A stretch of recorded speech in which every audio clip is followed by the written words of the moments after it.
আমার নাম দীপঙ্কর সাহা।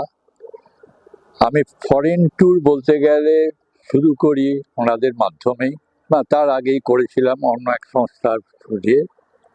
তারপরে সুইচ ওভার করলাম এখানে, কারণ ওনাদের যে ডিলিংস বা দেখেছি হসপিটালিটি অতুলনীয়।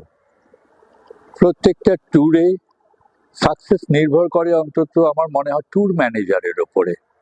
ফর্চুনেটলি প্রত্যেকটি ট্যুরেই আমি ট্যুর ম্যানেজার আমরা পেয়েছি, অসম্ভব কেয়ারিং।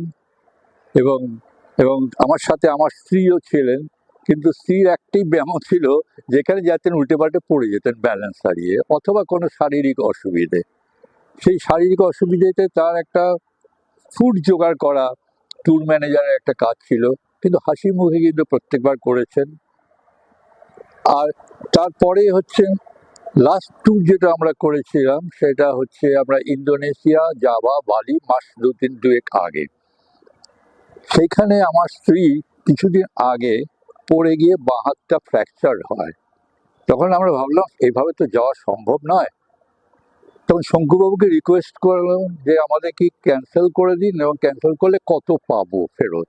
উনি বললেন যে দেখুন, সব আমাদের টাকা ইনভেস্টেড হয়ে গেছে, কাজে আপনাকে পয়সা ফেরত দেওয়াটা হবে না বা দিতে পারবো না। তবে কি আপনার অসুবিধা কি? বলে আমার তো এরকম হাত ভাঙা অবস্থা।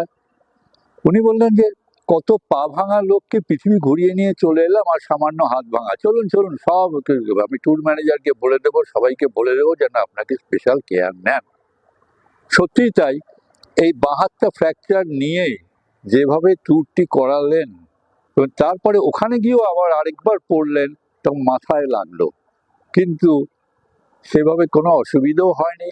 এবং আমরা এবার ঠিক করেছি যে যদি বাইরে বিদেশে যেতেই হয়, আমরা পরিচয় ছাড়া অন্য কাউকে কথা চিন্তাই করতে পারবো না।